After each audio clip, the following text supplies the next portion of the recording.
Hello student, कैसे हैं आप? अच्छे होंगे। Concept of physics bye Pankaj sir में आप सभी का स्वागत है।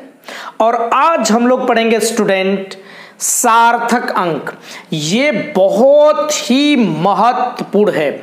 इस वीडियो में आप जानेंगे कि सार्थक अंक क्या होता है, सार्थक अंक कैसे निकाले जाते हैं, उसके नियम, कुछ सब नियम कानून बनाए गए भाई, उसको कैसे निकाला जाएगा वो सब नियम कानून है। उसके बाद हम राउंडिंग अप बताएंगे इसमें, और जब आप ऐड करोगे और जब सबट्रैक्ट करोगे, जोड़ोगे और घटाओगे और भाग दोगे, गुणा करोगे, तब उसमें सार्थक अंक में क्या चेंजिंग आती है, कैसे उसके रूल्स लागू होते हैं, ये पढ़ेंगे। फिर बाद में हम लोग इसमें कुछ क्वेश्चन करेंगे उससे। तो बहुत मज़ेदार है आज का लेक्चर। तो आइए स्टार्ट करते हैं। मैं आपको इस पे लिख दिया, थोड़ा सा वीडियो बहुत बड़ी हो रही थी मेरे हिसाब से, तो मैंने सोचा कि थोड़ा कम हो जाए। पहली बात तो ये कि जैसे मैंने बोल दिया भाई साहब कि एक कोई चीज़ छड़ की लंबाई है और उसे किसी ने कह रहे भाई 2 सेंटीमीटर की थी। कितने सेंटीमीटर की? हा 2 सेंटीमीटर की। तो नाउ इस 2 को हमने लिख दिया इतना सेंटीमीटर, नाउ इसको हमने लिख दिया इतना सेंटीमीटर, ऐसे करके, है ना। तो आपको लगेगा यार सब तो बातें सेम है लिखी गई है, कोई इसमें कुछ हुआ ही नहीं है। तो ये सारी चीजें एक जैसी नहीं है जनाब, ये सभी चीजें एक जैसी नहीं। इसके लिए अलग अलग रूल्स हैं, इसमें अलग अलग सार्थक अंक होंगे। अभी हम लोग इस बात को बहुत अच्छे ढंग से जान लेंगे। यस, मेरी गारंटी है कि आप जानोगे यार। इसकी अलग, इसकी अलग, इसकी अलग, सबके सार्थक अंक अलग होते हैं।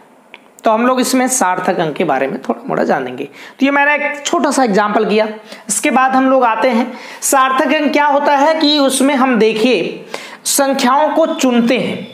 संख्याओं का चुनने का मतलब ये है कि हमारे पास जो दशमलव संख्या होती है वो दशमलव संख्या कैसे बनाते हो? 0 1 2 3 4 5 6 7 8 9, ओके, इन्हीं से मिलकर बनती है। जो ये पोर्शन है टकुक, ये पोर्शन यहां पर जो दिख रहा है ये पोर्शन नॉन जीरो है, कहने का मतलब अशून्य है, और ये वाला पोर्शन शून्य है। तो कब इसके लिए हम कौन सा दोनों को मिला के जब किसी राशि को हम लिखेंगे तो क्या होगा? तो इसमें जो सार्थक अंक में हम व्यक्त करेंगे, किसी का एक मेजरमेंट कर दिया जाए, किसी का मापन कर दिया जाए, तो मापन में जो एग्जैक्ट मान आएगा जिसमें हम लोग कहेंगे एक्यूरेट है, इतना जितना वो एक्यूरेट करके जितनी हम संख्या उसमें से लिख सकते हैं, उन्हीं संख्याओं को हम सार्थक अंक कहते हैं। जितना एक्यूरेट करके, जितना हम उसमें एक्यूरेट वैल्यू लिख सकते हैं, जितना मान सकते हैं कि हाँ भाई इतना ही उसमें एक्यूरेट होना चाहिए, इसके बाद नहीं होना चाहिए या होना चाहिए, उसे हम सार्थक अंक कहते हैं। तो यहाँ पर आपको डेफिनेशन लिखी गई है। दूसरी बात कि सार्थक अंक की संख्या मापक यंत्र की यथार्थता पर निर्भर करती है। मापक यंत्र की यथार्थता का मतलब समझिएगा, जैसे मैं आपसे कह दिया कह दिया भाई, क्या कह दिया? इसमें मैंने कह दिया कि एक छड़ की लंबाई 4.5 है। तो आप मीटर पैमाना उठाए और इसको माप दिए, 4.5 है। ये बात अगर वर्नियर कैलिपर्स मेजर करे तो हो सकता है इसको इतना मेजर कर दे, थोड़ा सा उसके आगे वाला, या ऐसे कर दे, इसको कर दे 4.45। अगर मैंने इसी को स्क्रू गेज को दे दिया कि भाई तुम स्क्रू गेज करो इसको, तो हो सकता है इतना मेजर कर दे। तो ये देखिए, जितनी उसकी यथार्थता बढ़ेगी, उसके मापक यंत्र की यथार्थता जितनी ज़्यादा होगी। इसके लिए यथार्थता 1 अंक तक है दशमलव के बाद, इसके लिए हम 2 अंक तक लिए हैं, ये जो है दशमलव के बाद 3 अंक तक लिया गया। तो ये जो अलग अलग हमें दिख रहे हैं वो सार्थक अंक को बयां करते हैं। अगर हम इसमें अभी रूल हम बताएंगे तो ये इसमें देखेंगे तो 2 होगा, इसमें 3 होगा, इसमें 4 होगा, तो सार्थक अंक क्या कर जाएंगे? इंक्रीज कर जाएंगे, यानी कि सार्थक अंकों की जो संख्या है वो मापक यंत्र की यथार्थता पर निर्भर करती है। Now very good. किसी संख्या में सार्थक अंक जितने अधिक होंगे उसमें त्रुटि उतनी कम होगी। मतलब इन तीनों में सबसे ज्यादा एक्यूरेट वैल्यू किसने मापी है? तो आप कहेंगे जो दशमलव के बाद ज्यादा मेजर कर लेता, जो दशमलव के बाद ज्यादा अंक तक मापता है उसकी यथार्थता ज्यादा होती है। तो यहां पर ये 3 अंक तक माप रहा है, इसकी मतलब इसकी यथार्थता ज्यादा है। तो जिसकी यथार्थता ज्यादा होगी उसका मतलब कि वो उसमें गलतियां भी कम होगी, त्रुटि भी कम होगी, तो उसकी परसेंटेज एरर, उसके मापन में त्रुटि भी क्या रहेगी? कम रहेगी। ओके। सार्थक अंक कम होने पर त्रुटि अधिक होगी, ये तो जाहिर सी बात है। ये बहुत एक्यूरेट वैल्यू नहीं दे रहा है, तो इसका मतलब ये है एग्जैक्टली इसकी वैल्यू जो मीटर पैमाना है वो दशमलव के बाद 1 अंक तक माप रहा है, एक्यूरेट वैल्यू नहीं माप रहा है। जब वो एक्यूरेट नहीं करेगा तो उसमें त्रुटि क्या होगी? अधिक होगी। ओके, आइए इसके हम रूल्स को समझते हैं। बड़ा आसान सा नियम होता है, एकदम तुच्छा सा, यूं हवा में उड़ा देते हो। अगर सभी अशून्य सार्थक अंक होते हैं, मतलब जितने अशून्य रहेंगे जो शून्य की श्रेणी में नहीं आएंगे उन्हें हम सार्थक अंक गिन लेते हैं। जैसे यहाँ पर संख्या लिखी गई है 8, 9, 6, 9 ऐसा करके, इसमें कोई शून्य है ही नहीं। तो भाई साहब जितने ये संख्या लिखी गई है वो तो अशून्य है, शून्य है, ये नहीं तो अशून्य है ना। अगर ये अशून्य है तो इसमें हम लोगों को क्या इन सभी को सार्थक अंक में गिन लेना है, क्या प्रॉब्लम है? तो इसमें कितने होंगे? 1, 2, 3, 4, इसमें 4 सार्थक अंक होंगे, तो सार्थक अंकों की संख्या 4। ओके, ये दशमलव वाली संख्या है, ये इसमें दशमलव नहीं था, ये दशमलव वाली संख्या है, हालांकि इसके बाद में होगा ही, लेकिन यहां पर हमको उसका ध्यान देना पड़ेगा। Right now? ओके, इसमें दशमलव है लेकिन शून्य कोई नहीं आया, तो इसका मतलब सब जो अशून्य है उनको सार्थक अंक में गिना जाएगा। तो इसमें सार्थक अंक 1, 2, 3, 4, 5 हो जाएंगे, तो इसमें सार्थक अंक की संख्या 5 होगी। अब देखिए, अगर 2 अशून्य आते हैं और उस अशून्य के बीच में एक शून्य आ जाता है, इट मीन्स कि 2 ऐसी संख्याएं आए जो शून्य न हो और उसके बीच में शून्य आ जाए, तो उस शून्य को भी हम सार्थक अंक में गिनते हैं। ऐसा मैं नहीं करा भाई, इसके लिए नियम कानून बने हैं भाई, इसके लिए नियम कानून बने हुए हैं।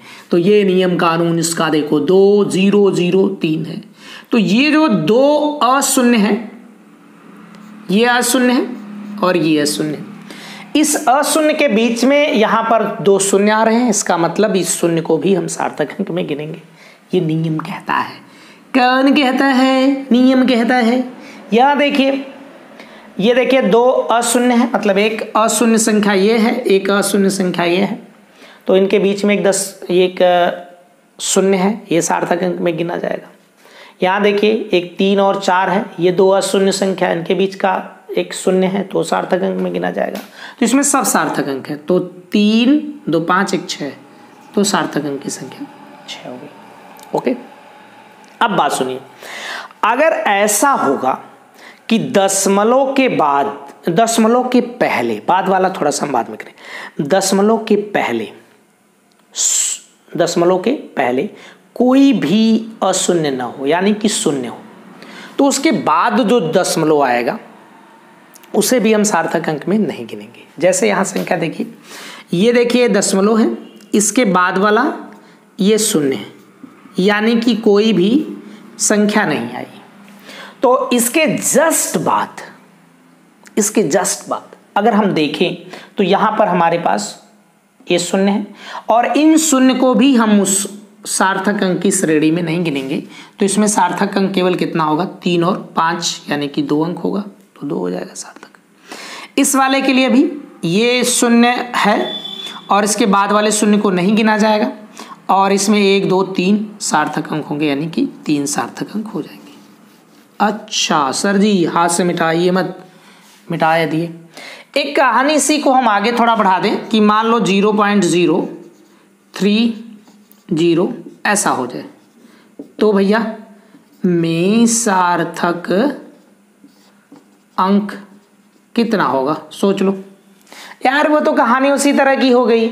यहां तो दशमलव के पहले वाला कोई अंक नहीं है, तो अगर कोई अंक नहीं है तो इसे हम तो छोड़ देंगे, नहीं लिखेंगे भाई, इस सार्थक अंक में नहीं गिना जाएगा। उसके बाद वाला भी 10 शून्य जो है सार्थक अंक में नहीं गिना जाएगा। लेकिन ये कहानी तो इस तरह की है, 2 अशून्य के बीच में शून्य आ रहा है, यहाँ 2 अशून्य के बीच में शून्य आ रहा है, ये तो ऊपर वाला नियम है, इसका मतलब इसमें वो शून्य सार्थक अंक में होगा। तो 1 2 3 4 5, तो इसका सार्थक अंक 5। इसे आप अच्छे से नोट कर लीजिए, बढ़िया से उतारिए, और उसके बाद हम लोग नेक्स्ट चलते हैं। तो देखिए इसके बाद रूल्स इसमें हैं, वो रूल्स हम समझते हैं और उस रूल्स को कैसे फॉलो किया जाता है उसे हम करते हैं भाई। यदि दशमलव संख्या में दशमलव बिंदु के पूर्व अशून्य हो, जैसे कोई दशमलव संख्या स्टार्ट हो रही है उससे पहले एक कोई अशून्य आ जाता है, तो उसके बाद वाला जो दशमलव होता है, जैसे यहाँ कोई अशून्य आ गया तो इसके बाद वाले जो दशमलव हैं ये भी सार्थक अंक में गिनती किए जाते हैं। तो इसका मतलब कि इसमें अब कितने सार्थक अंक होंगे टोटली, इसमें हो जाएंगे 1 2 3 4 5, तो 5 सार्थक अंक होंगे इसमें। ये देखिए दशमलव के पहले एक अशून्य है और इसके बाद वाला शून्य आता है, तो इसका कोई मतलब नहीं होता है। हा, तो 2 4 3 5, इसमें भी 5 आ गए। अरे सर जी 5 5 5 5।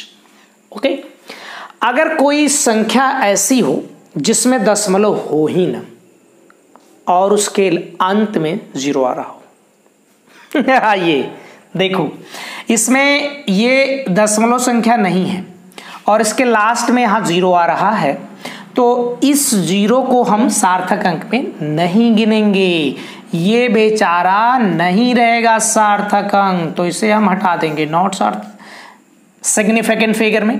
तो 1 2 3, इसका सार्थक अंक कितना हो जाएगा 3। ओके, और अगर मान लीजिए एक दशमलव संख्या है, सपोज दैट दशमलव संख्या है और उसके लास्ट में जो अशून्य है उसके बाद शून्य आता है, लाइक दिस। ये देखिए दशमलव संख्या है, ये दशमलव है, इससे पहले कोई अंक है और नहीं भी रहता तो भी अगले वाले में नहीं है, और यहाँ दशमलव अशून्य है, तो इसमें लास्ट में जो अशून्य के बाद वाले शून्य आते हैं लाइक दिस, इस वाले, इनको सार्थक अंक में गिना जाएगा, इनको काउंट किया जाएगा। तो कितना हो जाएगा इसके लिए 4।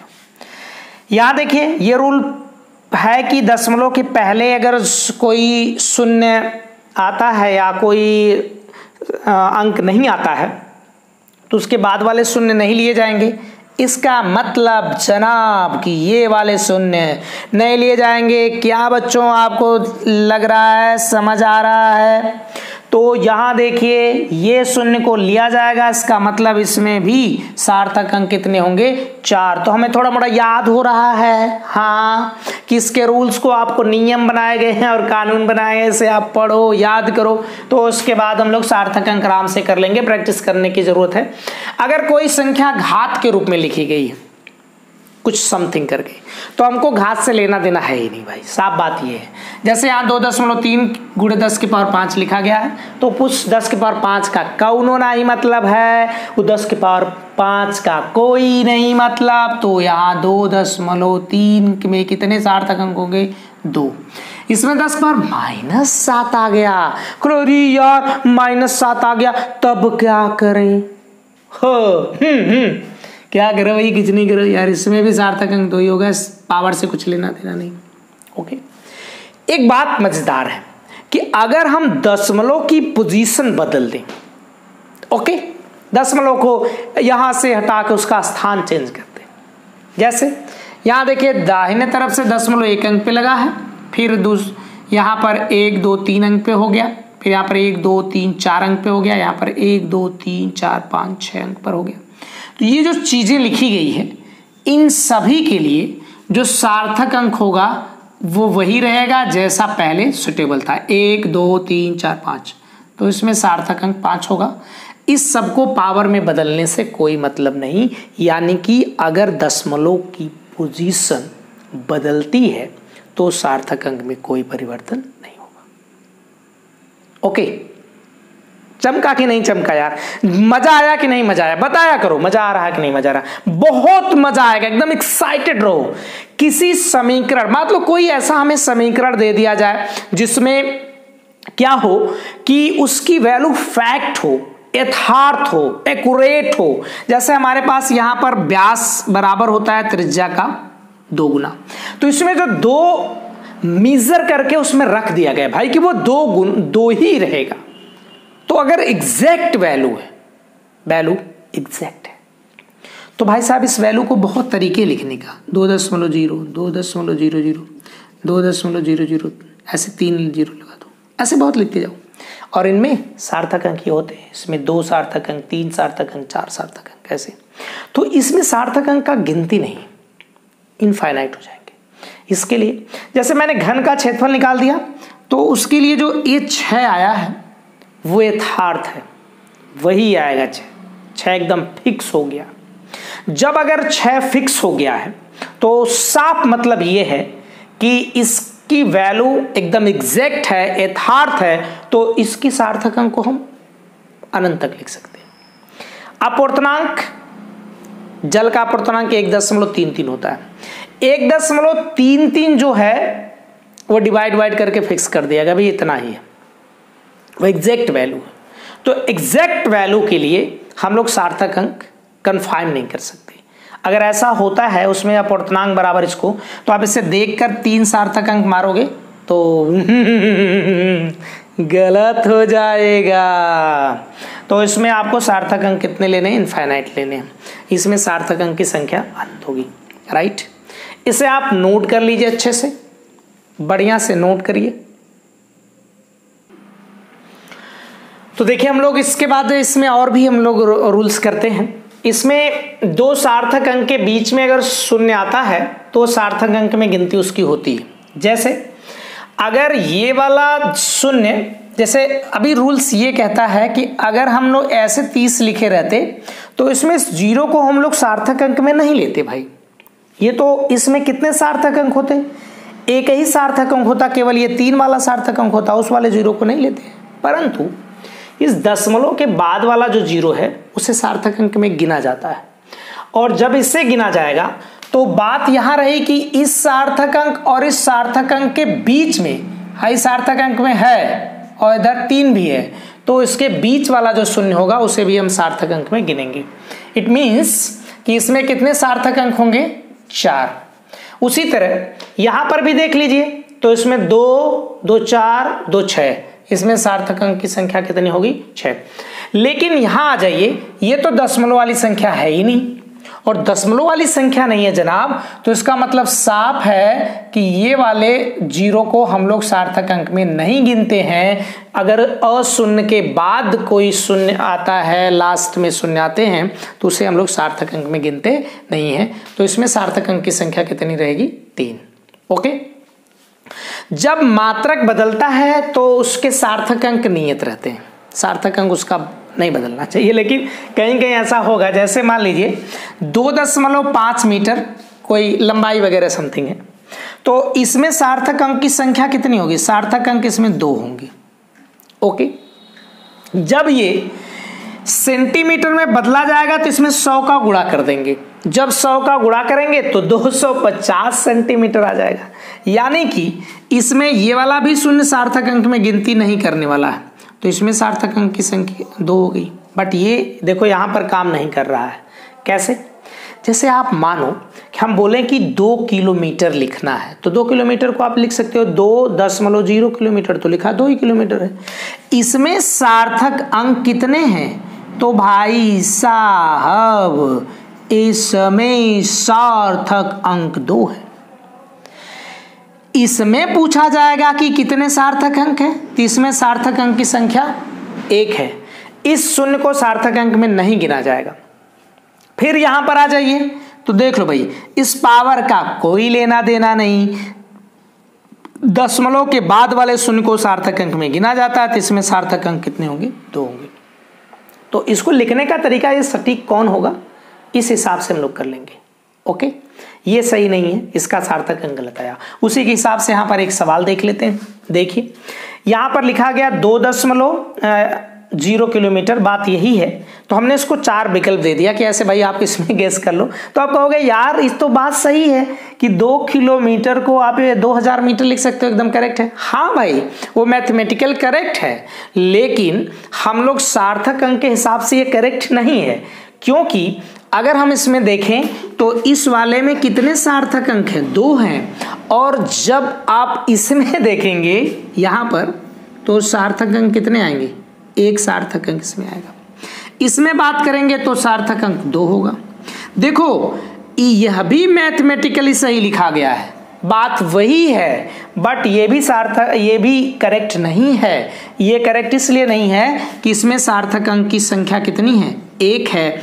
ये भी करेक्ट नहीं है, इसमें सार्थक अंक की संख्या 1 है। तो इसको करेक्ट फॉर्म ये सार्थक अंक की संख्या इसमें कितनी होनी चाहिए, 2 होनी चाहिए। तो 2.0 किलोमीटर को हम ऐसे लिख तो सकते हैं मैथमेटिकली टाइप का, लेकिन ये करेक्ट नहीं है सार्थक अंक की तुलना, सार्थक अंक की दृष्टि से।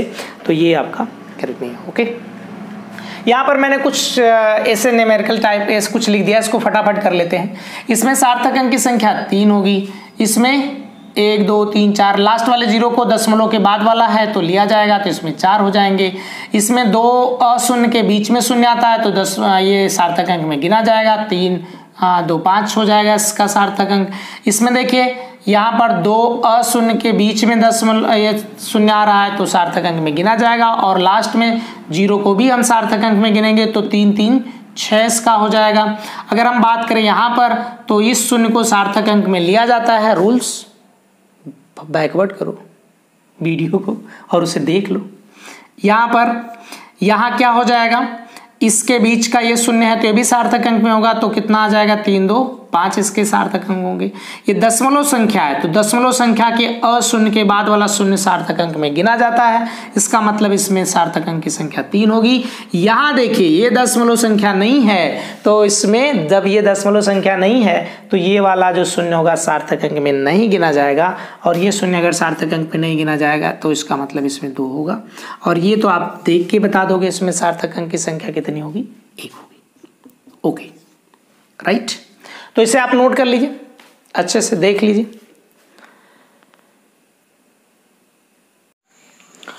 तो राउंडिंग ऑफ रूल्स हम लोग उसमें पूर्णांक, जो पूरा अंक होगा उसको हम लोग कैसे करेंगे, इसके लिए मैं एक न्यूमेरिकल के माध्यम से उससे समझते हैं। एक न्यूमेरिकल के माध्यम से मज़ा आ जाएगा भाई न्यूमेरिकल के माध्यम से समझने में। तो आइए उसको एक न्यूमेरिकल के माध्यम से बढ़िया से समझते हैं। यहाँ देखिए जो हमें राउंड अप करना है वो 2 अंक तक करना है। हम मान लेते हैं कि हमें 2 ही अंक तक इसको राउंड अप करना। ओके, तो हम तीसरे वाले अंक को देखेंगे क्या वो 5 है या 5 से कम है। तो ये 2 जो है वो 5 से छोटा है। अगर 5 से छोटा है तो इसको हम ज्यों का त्यों लिख लेंगे, राउंड अप करने के लिए 2 अंक तक ऐसा कर लेंगे। दूसरे पोर्शन में ये वाला जो है वो 8 जो है वो 5 से बड़ा है, ये वाला पोर्शन, तो हम इसमें 1 जोड़ देते हैं, यानी कि ये 4.7 हो जाएगा। इसमें हमें 2 अंक तक, यहाँ देखिए अब आप ये सोचोगे कि सर 5 से ज़्यादा होगा तभी लागू होगा, 5 के बराबर होगा तो भी लागू होगा। यार 5 से बड़ा होगा तो भी लागू होगा, अगर 5 से छोटा हुआ तो नहीं होगा, और 5 के बराबर होगा तो भी लागू होगा। अच्छा ऐसा सर, हाँ तो ये 5 के बराबर है तो इसमें हम लोग एक क्या कर देंगे, जोड़ देंगे, यानी कि इसे हम 8 लिख लेंगे। राइट नाउ इसे देखिए, ये 6 जो है 5 से बड़ा है तो इसमें इसका राउंड अप किया जा सकता है, यानी कि 4.6 आ जाएगा। अब अगर यहाँ पर उसके बाद वाला जो अंक है वो अगर 0 रहता है तब क्या कहानी बनेगी। अगर 0 होता है तो उसमें अगर जैसे 0 होगा सोचो तो भाई साहब इसको हम तो देखेंगे 5 है तो कहेंगे अरे यार काम बन जाएगा। तो उसके लिए हमें एक चीज सोचना पड़ेगा कि इस अंक को देखा जाएगा ये क्या है, तो आप कहोगे सर जी ये विषम है। विषय नहीं भैया, गलत लिखोगे, विषम है। तो अगर ये विषम होता है इसके पहले वाला, तब इसमें हम लोग एक जोड़ के लिख लेंगे, मतलब 3.8। लेकिन अगर सम हो जाए, जैसे अगला वाले में देखिए यहाँ 0 लास्ट में 0 है, तो हम ध्यान से देखेंगे अगर लास्ट में 0 आता है तो इसके बाद वाला यहाँ वाला अंक 5 है, तो इसका मतलब इसमें जुड़ना चाहिए था, लेकिन हमें ध्यान रहना चाहिए कि ये कैसा है, तो यहाँ पर ये सम है तो इसलिए इसमें कोई चेंजिंग नहीं होगी, ज्यों का त्यों ऐसे लिख लेंगे। तो ये इसके रूल्स राउंड अप के, याद रखिएगा, अच्छे से इसे देख लीजिएगा, समझ लीजिएगा, मजा आएगा। यहाँ पर देखिए हमने सार्थक अंक तथा गणितीय संक्रियाएं को समझने के लिए जब हम एक राशि को, कोई क्वांटिटी है उसको जोड़ते हैं दूसरी राशि के साथ या घटाते हैं, तो हम क्या करेंगे, तो हम उसमें करते ये हैं कि जो हमारा आंसर आना चाहिए, जो उत्तर आना चाहिए, वो उत्तर हमारा उन जिनको जोड़ना है या जिनको घटाना है, उसमें हम देखेंगे कि दशमलव के बाद सबसे कम अंक किसमें है, जिसमें सबसे कम अंक होगा उस आंसर हमारा दशमलव के बाद उतना ही अंक आना चाहिए। जैसे मैंने एक एग्जांपल लिया, L बराबर इतना, L1 बराबर इतना, L2 बराबर इतना, L3 बराबर इतना, इनको जोड़ना है, ये छड़े हैं सब, तो इनको जोड़ने के लिए हम ऐसा रूल करते हैं 2.6 12.57, इसके बाद यहाँ 0.395, इन सबको जोड़िए, कितना आएगा, इसमें से 5 ये हो जाएगा 16, और ये 8 6 14, एक 15 हो जाएगा, और एक 5 हो जाएगा, यहाँ 4 1 5 हो जाएगा, और ये 1 हो जाएगा, मतलब इतना आएगा एग्जैक्टली इसमें इतना आ रहा, तो 15.565 इतना आ गया भाई। अब हमारा आंसर कितना होना चाहिए, तो हम राउंड अप करेंगे भी, इसमें ये भी देखना पड़ेगा। इसमें दशमलव के बाद 1 अंक है, इसमें दशमलव के बाद 2 अंक है, इसमें दशमलव के बाद 3 अंक है, तो हमको इसमें सार्थक अंक नहीं देखना है कि सबसे छोटा सार्थक अंक किसमें, हमें देखना है कि दशमलव के बाद किसमें सबसे कम संख्या है, किसमें सबसे कम डिजिट है, किसमें कब सबसे संख्या है। तो इसमें देखिए 1 है, इसमें 2 है, इसमें 3 है दशमलव के बाद, तो हेमंत दशमलव के बाद 1 अंक है, तो इसका मतलब जो हमारा आंसर आना चाहिए वो दशमलव के बाद 1 अंक आना चाहिए, तो इसके बाद हमारा दशमलव के बाद 1 अंक आना चाहिए। अब राउंड अप करने का नियम, ये 5 से ज़्यादा है, इसका मतलब इसमें राउंड अप करेंगे तो 15.6, ये हमारा आंसर आ जाएगा इतना मीटर में, ये सब मीटर है, तो ये वाला भी मीटर में आ जाएगा, राइट, ओके। हमारे पास एक L1 की वैल्यू यहाँ है और एक L2 की वैल्यू यहाँ है, हमें इसको घटाना है, चेक करना है, आइए घटाते हैं। तो इसमें 1.612 माइनस 0.5, घटाइए इसको, ये 2 आ जाएगा, 1 आ जाएगा, 1 आ जाएगा, 1 आ जाएगा, तो हमारा आंसर 1.112 आ जाएगा।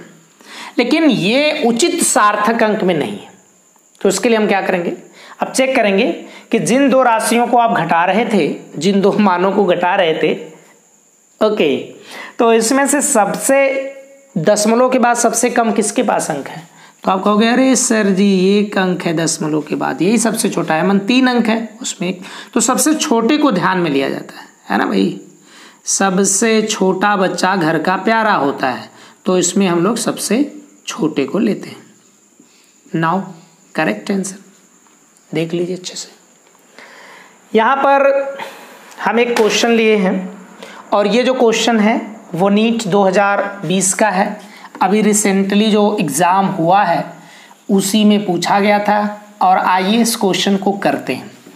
क्वेश्चन देखने में ये लगेगा कि इसमें का सभी जो आंसर है वो सब करेक्ट है, हम क्वेश्चन को पढ़ के समझा देते हैं, कुछ करना नहीं है, सिग्निफिकेंट लेना है फिगर, इसका मतलब सार्थक अंक, तो हम इसमें से इसको घटाना है।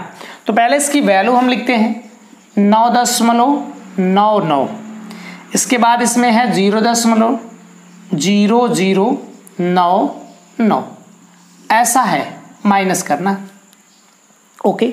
घटाने का तरीका आपको पता है ना, यहाँ 0 0 होता है, तो यहाँ 10 हो जाएगा, 1 बचेगा, यहाँ 0 बच जाएगा, यहाँ पर 8 बच जाएगा, यहाँ पर 9 बच जाएगा, यहाँ पर 9 बच जाएगा, ऐसा हो जाएगा, है ना। अब इसमें देख लो, आंसर फटाक से मार के चले आए? नहीं भाई, अब हम चेक करेंगे कि दशमलव के बाद इसमें कितने अंक है, सबसे मिनिमम कितना अंक है। तो इसमें देखिए दशमलव के बाद 2 अंक है, इसमें भी दशमलव के बाद 2 ही अंक है। जीरो को तो हम लेंगे नहीं, तो दशमलव के बाद यहाँ 2 अंक, दशमलव के बाद यहाँ 2। इसका मतलब जो हमारा आंसर आना चाहिए दशमलव के बाद कितने अंक होने चाहिए? 2 अंक होना चाहिए। तो हमारा आंसर जो उचित सार्थक अंक में आएगा 9.98। तो 9.98 ये सब मीटर में है, तो ये भी आंसर मीटर में आएगा। 9 this is A correct answer. Okay, बहुत अच्छा सा था, आप इसे एक बार देख लें और करें। तो इसमें देख लीजिए, हमें जो भाग और गुणा वाला समझना है।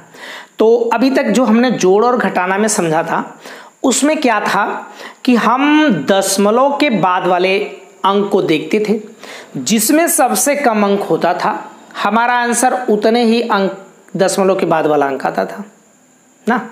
दशमलव के बाद वाली संख्या को देखते थे, वहां सार्थक अंक नहीं देखते थे, ये बात याद रखिएगा। वहां पर सार्थक अंक जनाब नहीं देखा जाता था।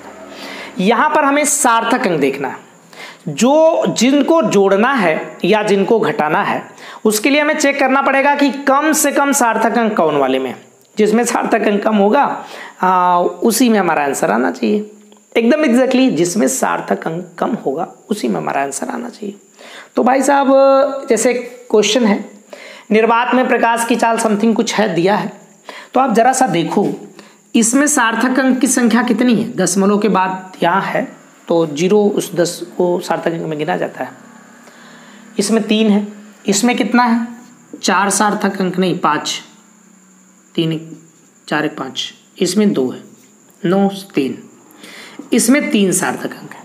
तो हमारा जो आंसर आना चाहिए उसमें कितने सार्थक अंक होने चाहिए? 3 सार्थक अंक होने चाहिए। तो हमारे पास आंसर देखिए 1 2 3 4 5 सार्थक अंक में आया, तो हमें 3 अंक तक राउंड अप करके देखना है।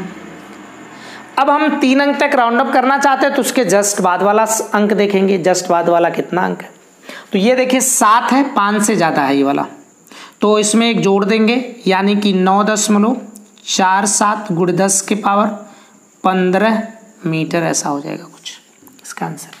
यहाँ पर एक सवाल है कि 11 सेकंड में इतना सेंटीमीटर की दूरी तय करता है, तो उसकी चाल ज्ञात करनी। चाल बराबर दूरी बटे समय होता है, ऐसा मैंने भागों को दे दिया पहले से। तो इसमें सार्थक अंक की संख्या 2, इसमें सार्थक अंक की संख्या 4। तो जनाब सही बात है कि हमारा जो आंसर आना चाहिए उसमें कितने सार्थक अंक होने चाहिए? 2 सार्थक अंक होने चाहिए। तो इसमें हमारा सार्थक अंक कितना होना चाहिए? 2। तो लाइक दिस से इसमें 2 अंक दशमलव इधर ले क्या होते हैं, किसके गुणे 10 के पावर 2 कर लोगे, सेंटीमीटर पर सेकेंड। अब इसमें चेक करो, इसमें सार्थक अंक की संख्या 2 है, काम बन गया भाई। अच्छा, ओ बहुत बढ़िया, आपको अच्छा लगा, चमका, बढ़िया से चमक आ रही है, फील हो रहा है फिजिक्स का कि नहीं। बहुत गारंटी मेरी है कि आपको एकदम बिल्कुल फील करवाऊंगा फिजिक्स का, और फिजिक्स के अच्छे अच्छे कॉन्सेप्ट आपको प्रोवाइड करवाऊंगा। ओके, आपका Pankaj sir. So thank you.